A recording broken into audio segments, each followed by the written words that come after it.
What is the difference between your store and this store that did 2,395 sales yesterday? Are these stores following the same strategy as you are, or do they even have to follow the same rules that many Etsy sellers do? What's up, everybody? Welcome back to the channel. If you're new here, definitely hit subscribe. I do new videos all the time on lifestyle and e-commerce success. So today I'm going to jump into my computer and compare, contrast, evaluate, and point out some extremely important things to you about some of the top sellers on the leaderboard from yesterday's stats. I'm going to use eRank to look at all these stats. Very interesting place to look here because, number one, on the yesterday stats, you will see stores on the come up. You won't see, it's not always made up of only the top heavy hitters. There's stores on the come up on this list quite often. You'll always see the top heavy hitters like Caitlin Minimalist, stuff like that on this list. But you will find some interesting things because there always is an ebb and flow to things. So if you want help with your Etsy store and you want to learn more about my coaching hands-on program, definitely book a free call in the description below, and we'll talk about how we can work together and grow your sales on Etsy. So let's jump right into it.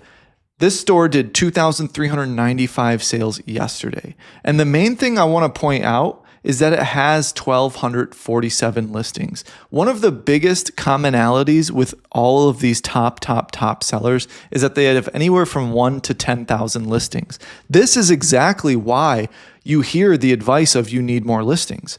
Now, it is true, and in my experience and in my students' experience, it has been extremely true for the vast majority of the time. However, you'll see with the second store that we're going to get to after this one that it's not always about listing number.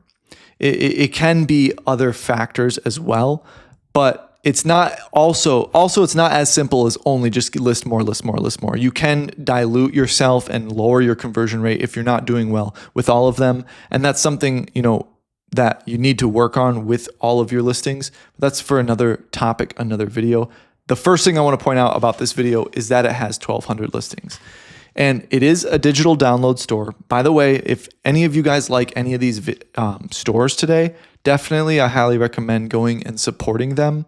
They're Etsy sellers just like you, and they're people just like you. So yes, I want to evaluate these stores, but if you like any of their products, definitely go support them. The second thing I want to mention with this store is that it has a unique branding. Many of the digital download stores that I see that are just starting off or brand new or not doing well at all, maybe they've been around for a while and they're not doing well at all, they don't have branding as unique as this. So you have the product and then you have a nice background. Then there is a graphic with text on the thumbnail image. So number one, the product's really good. The artwork's really nice, and the thumbnail image of it is unique and very branded. So a lot of digital download stores don't really try as hard when it comes to that. These look really nice. That's the second thing that is contributing to this store's success. Another thing I really want to point out to you is that it's 8 years old. A lot of these stores today that I'm going to show you, actually the 3 stores I'm going to show you today is 8 years and above. And these stores, these aren't as common as your stores that for every 100 stores that are started or 1,000 stores that are started, 0.01% of those stores started every single day are going to reach this point. Why? Because they've had so much sales momentum for so many years that they've become a giant to the algorithm. And it's essentially, unless they really mess up, they're not going to fall. And that is why some of these stores that you find on the top competitor lists don't follow the rules that new stores have to follow when it comes to SEO and stuff like that. These stores have been around for so long that they're essentially cemented into the algorithmic flow of things on Etsy. They could pop up a listing with 4 words in the title and it'd likely outsell some of your best sellers. So that's something you have to understand, that it's not common to reach a point where you're on Etsy for 10 plus years and selling every single day. You never went on vacation mode. You always kept listing. You always kept shipping, whatever it may be. You kept your business open. You never ran into problems, and you've been open for that long. and you've been doing good for that long, that's not as common as the vast 99.99% of Etsy sellers. So while it's good to learn from some of these stores, it's also good to understand that we're seeing are some anomaly type aspects to these stores. Anyway, just wanted to get that off my chest for that aspect. The next thing I want to mention about this store, 956,000 listings or sales, over the course of 8 years, is that she has a strong social media.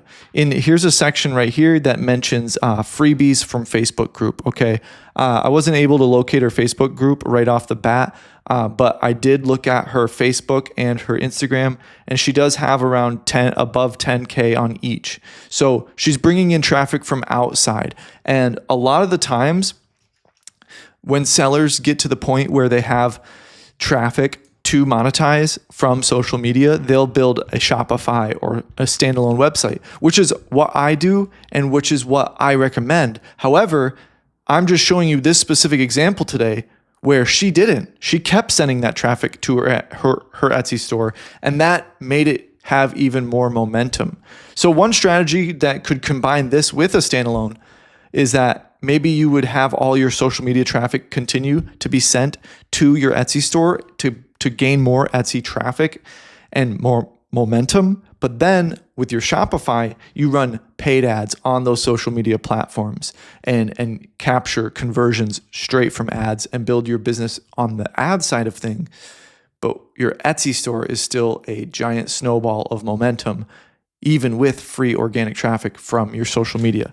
The last thing I want to mention about this store is that there are multiple niches even within her digital downloads. She has junk journal stuff. She has, a ton of different specific notebook style things. There's different things inside of her digital downloads.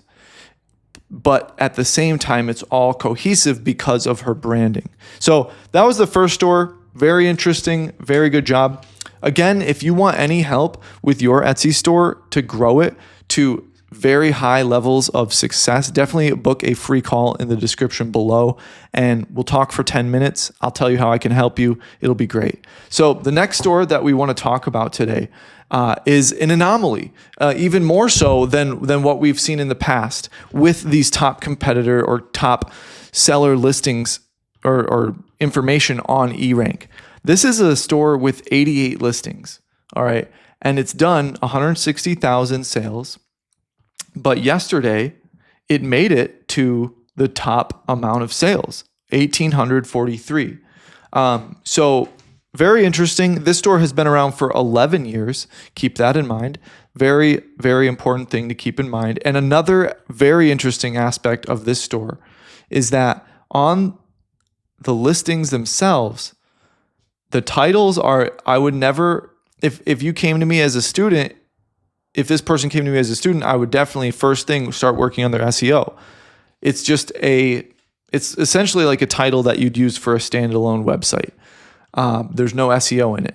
And you can see from the tags that they're just all one word tags. So there is some more better information in the tags that is likely contributing to the sales of these listings. However, the titles are, frankly put, not good.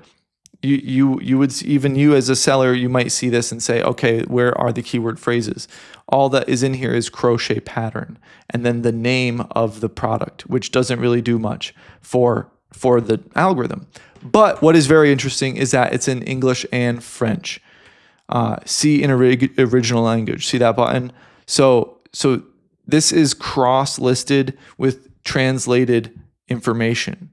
And a very interesting aspect of a success of a student that I shared on this channel, 13K in 10 days. It was a store that was specifically listed in one language. Then I started listing things in English, which that is what triggered that extra 13K in 10 days. It was really interesting. That was one of the aspects of it. So I wonder if something like that is occurring here where simply the translation gives it an edge. I'm not sure. I'm sure there's some weird way to play into that. Obviously, there is, because it worked for a student of mine in the past when I listed in English. But to really think about the true mechanism and explain that in depth, I would have to think about that a little more, much more than just a quick passing in this video. So it is an anomaly. It doesn't have the greatest titles and tags. However, it's been around for 11 years, and it's likely been selling pretty well for 11 years. So that's why these 88 listings can do better than someone else's 300 listings, is because it's been selling for a long time and gaining that momentum. That's why it is doing that. It breaks all the rules, but it also proves a video that I did about 2 videos ago, where I said the algorithm doesn't really care. The humans are what really decides what the algorithm ranks, and it's all about human interaction. You see these photos, and it's really nice. People click, they want it, they buy it, and the algorithm doesn't really care if you did one-word tags or not. And while I would teach you not to do that, I would teach you to do 2-word tags at a minimum, an adjective and a noun. The algorithm doesn't actually care what Dave thinks. It cares what people think. While we can do the best we can to follow what is right and what we can do to give the algorithm the most information possible, it really does most of the time come down to, actually all the time, come down to how humans interact. That means click-through rate, that means conversion rate, and that is what results in a big ranking. So the last store that I want to point out to you is the opposite of that last store. It's the absolute opposite.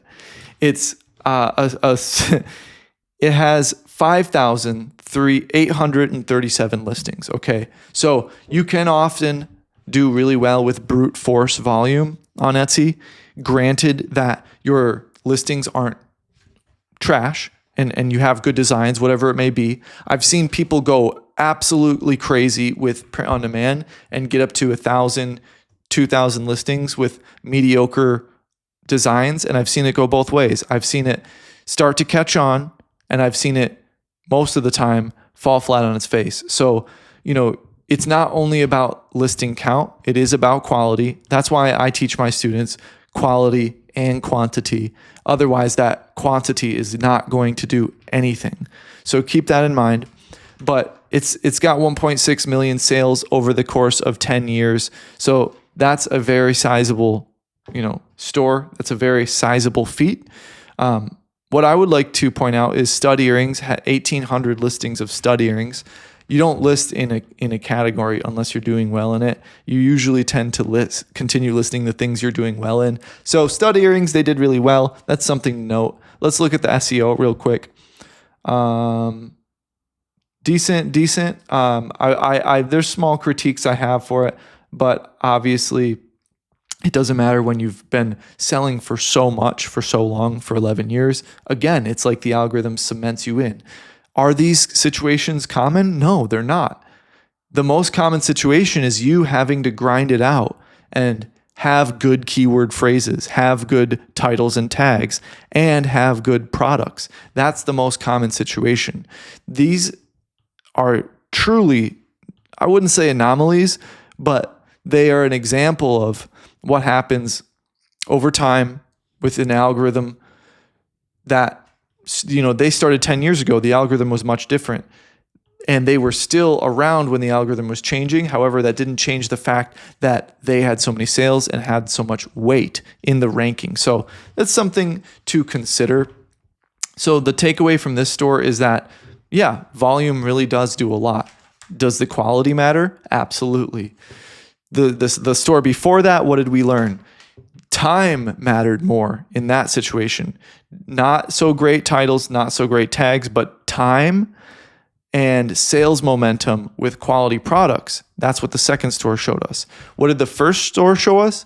It was kind of a mix of both with only 1,200 listings, but it had unique branding. And again, it was an aged store. So there's a lot to learn from these types of stores. However, I don't want you to model your store after every single one of these stores and try to copy these stores, especially their titles and tags. I want you to use 2 adjectives and a noun, comma or no comma, whatever, however you want to prescribe to that train of thought. I prefer commas. I haven't seen a lot of evidence or impact in commas or no commas. The algorithm will mix and match that you'll see that in your statistics, that it'll take an adjective from the front, match it with a noun from the back. Doesn't care if there's a bar or a comma in there or not. If you're going to do any punctuation, definitely do a comma, not a bar. Bars take two spaces, 3 spaces, commas only take 2. But what I would prefer you do is 2 adjectives and a noun, comma, 2 adjectives and a noun, comma, 2 adjectives and a noun, 2 to 3. And then in the tags, 2 word tags.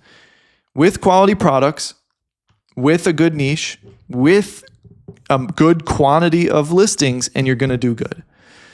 I hope you enjoyed today's video. Definitely book a free call with me in the description below. I will help you grow your sales. You've seen some of the case studies from previous videos. You can be the next star student, and I would love to have you in the mentorship program. It's totally free, 10-minute call. I'll see you in the next video.